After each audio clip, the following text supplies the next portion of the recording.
Good afternoon, welcome to 5th Generation Hobby Shop. Video testing tayo ng unit. Ang video na ito ay para kay Sir Erickson ng Laguna. Okay, so this is the Umarex T4A Training for Engagement Tactical Revolver TR50 Gen 2. Ayan.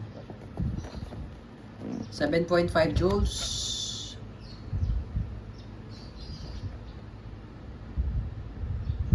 Caliber 50.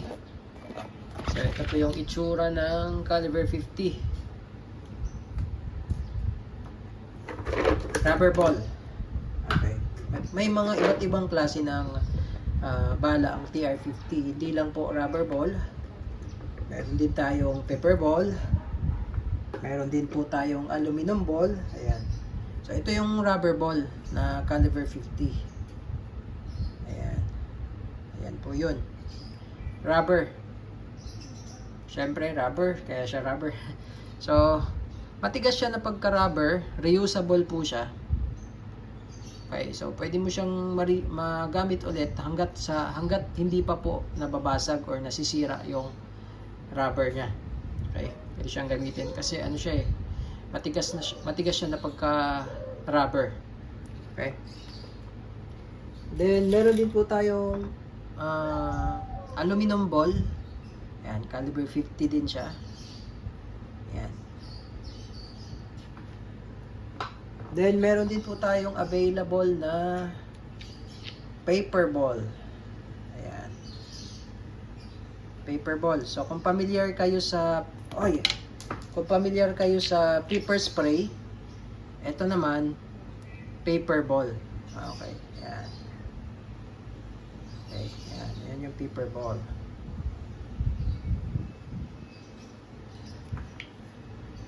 Meron pa tayong isang klase ng bala.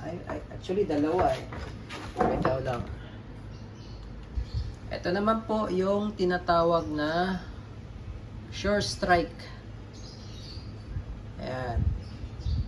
Meron siyang aluminum ball sa gitna, tapos itong naka-coat sa kanya is plastic. Then meron siyang groove.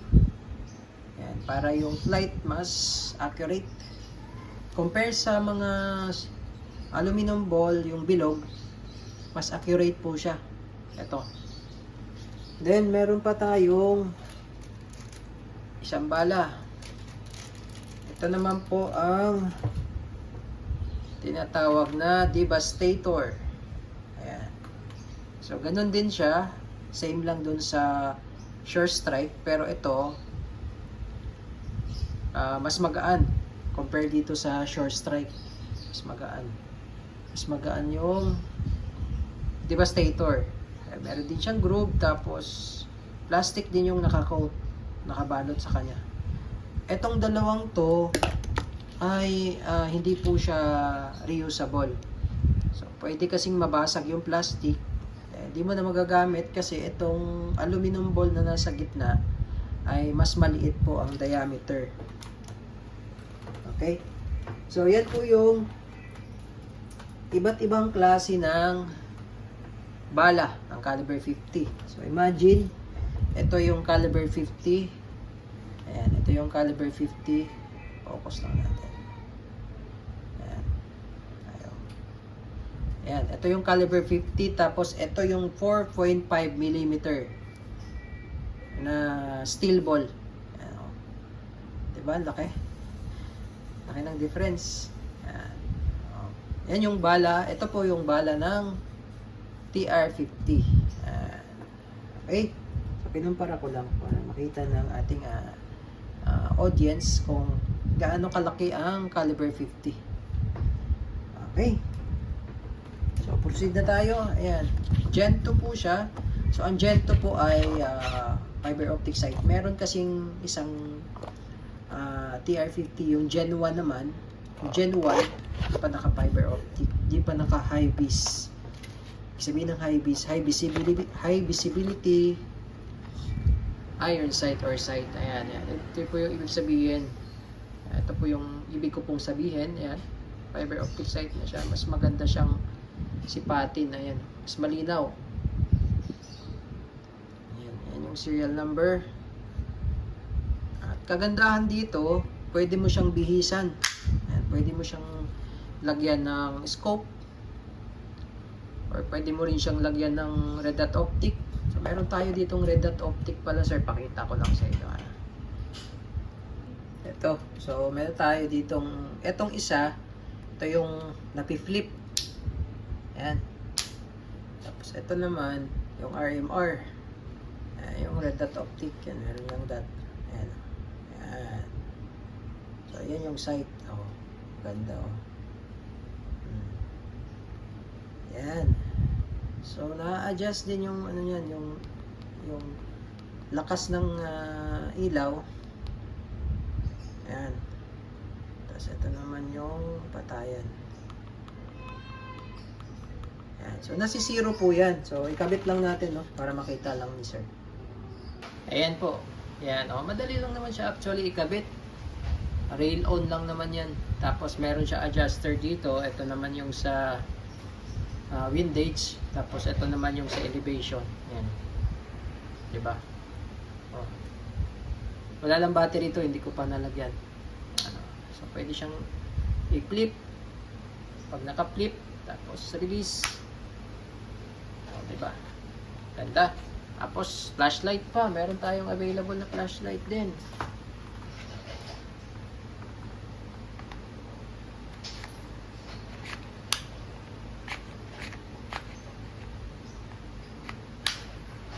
Ayan oh. Oh. Diba? Oh, diba? Pogi. Oh. Oh. So, mamimili ka lang sir kung ano yung gusto mong accessories. So, yun ang kagandahan kay TR50 kasi pwede mo siyang bihisan. Ang ganda nito. Flip. Ikabit natin yung isa para makita mo rin sir. So, ito naman po yung isang red dot ay yung RMR. Ayan. Diba? Oh.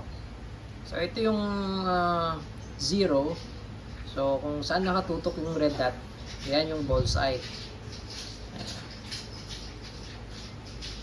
So ganda, di ba? Pogi.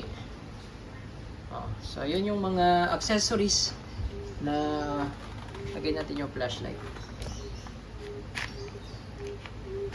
Meron din tayong iba't ibang klase ng flashlight dito, sir. Yan yung mga accessories na pwede sa ating TR50. So, yan.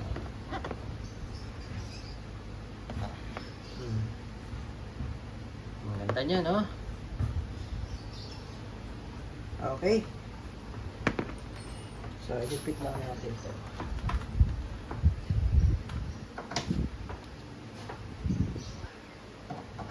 Okay. So, ngayon sir, back tayo sa pistol. Ayan. So, ito yung tinatawag na quick pursing cap. Ayan, may makikita kayo dyan. Push. Ayan, ito yung pinupush. Ayan, ito yung pinupush, pinapalo, no? Ayan, para lumubog. Pag lumubog yan, yan na yung mabutas na yung CO2, no? So, ito yung papaluin mo kapag kailangan mo nang gamitin. Okay, so ito. Buksan natin.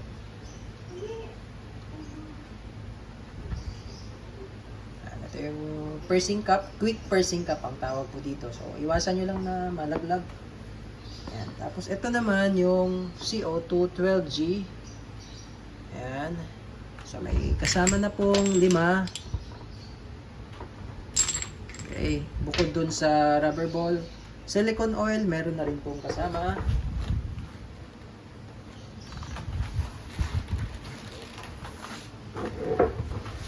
Ito yung silicone oil. So, bawasan ko lang sir ng konti. Ayan. Papatakan ko lang yung quick pursing cap.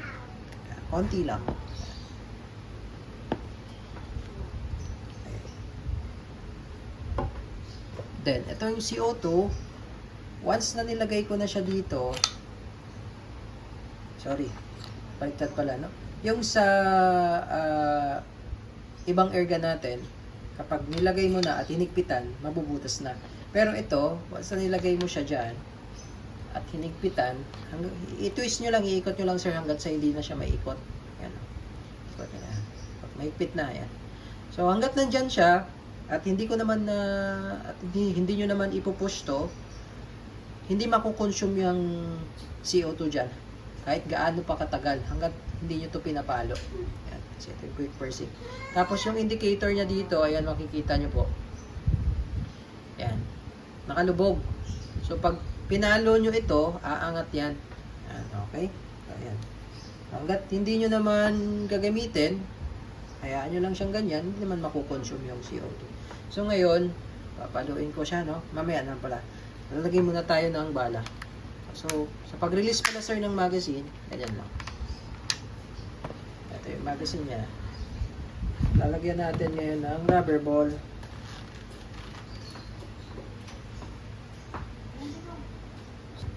Okay. So, pag-load sir, ito yung harapan. Sa likod do kayo maglalagay. Ayan.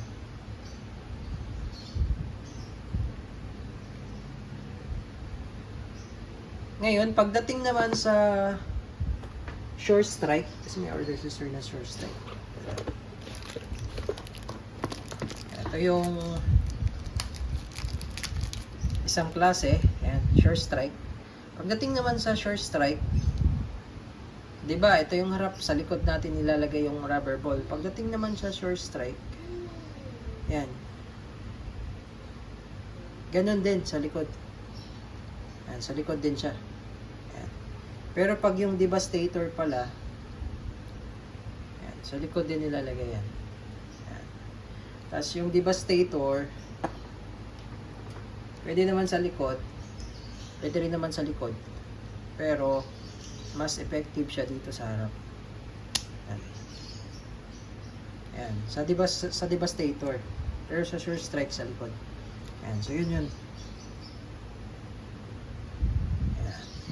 Okay, so rubber ball lang ating pang-testing kasi sayang tong mga to. Hindi kasi yan, nababasag po yan eh. Yan. Babalik natin. Then, iikot natin ng isang beses. Yan. Okay. So, ngayon, sir, papaluin ko na po ito. Tapos, makikita nyo po yung indicator pin. Aangat yan. Tapos, may kulay pula. Yan. So, mas maganda palo po. Mas effective pag palo. Kaysa ipupush mo lang. O, palo, sir, ha? Yan. Okay. So, lalabas na. Ayan. Okay.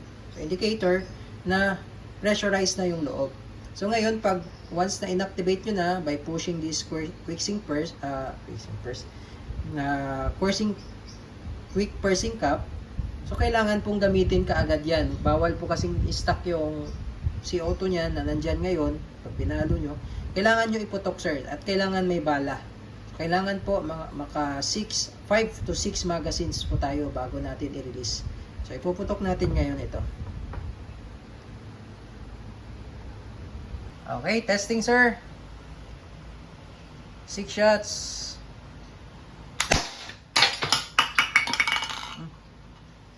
Grabe oh, natanggal yung takip. Ang lakas ano.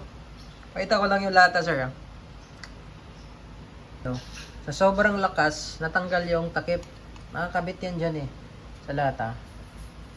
Yung takip. Tanggal. Yeah. Lakas. Okay.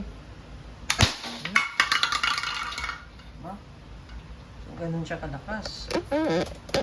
Hindi obra yung mga UP-UP talaga eh. Abos oh.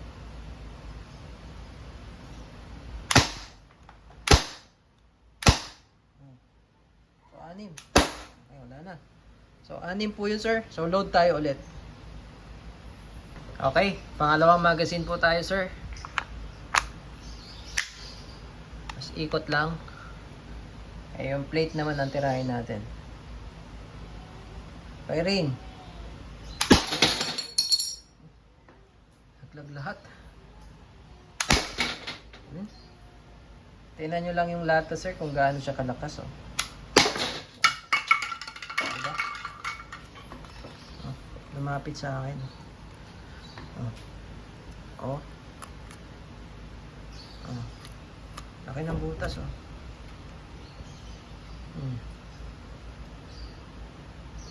Diba?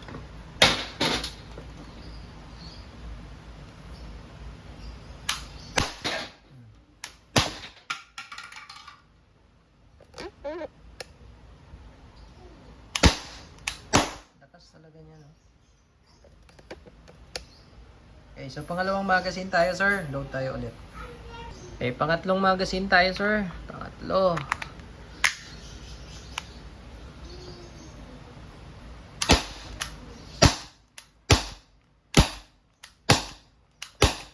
Okay. Apat na magazine, sir.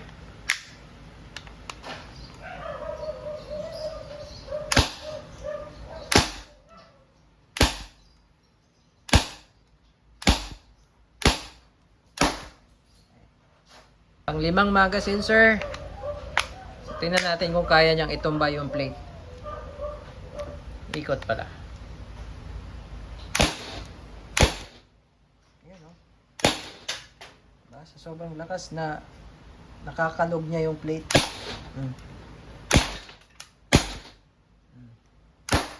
Wala na. Diba? Pang-anim, sir, na magazine.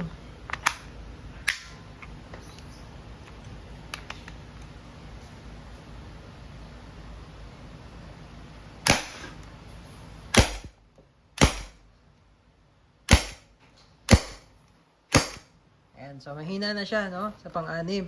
So kailangan nating bawasan yung pressure para kasi pag halimbawa pinitik nyo to, pinalo nyo, pinitik nyo tapos hindi nyo pinutok at tapos nirelease nyo, pwedeng mag-burst yan sa loob kasi sobrang lakas pa nung sobrang lakas pa nung pressure at pwede rin itong lumipad ito ng pin. So kaya natin siya pinuputok para ma-lessen yung pressure, humina na. As that's the time na pwede na nating i-release. Ayan. Pag-release naman, iikot mo lang siya isang beses. Ayan. So, konti na lang yun. Tapos, ito, bumalik na siya sa dati. Ayan. Ayan. So, ibig sabihin, wala na siyang pressure. Alisin lang natin yung CO2.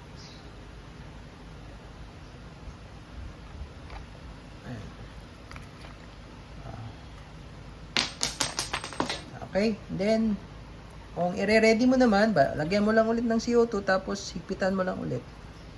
Yan. Huwag mo lang i-push kasi ma-activate na yung CO2. Kumbaga mabubutas na po. Okay, so yun naman po. Again, this is the TR-50 Yomarex T4A caliber 50 tactical revolver.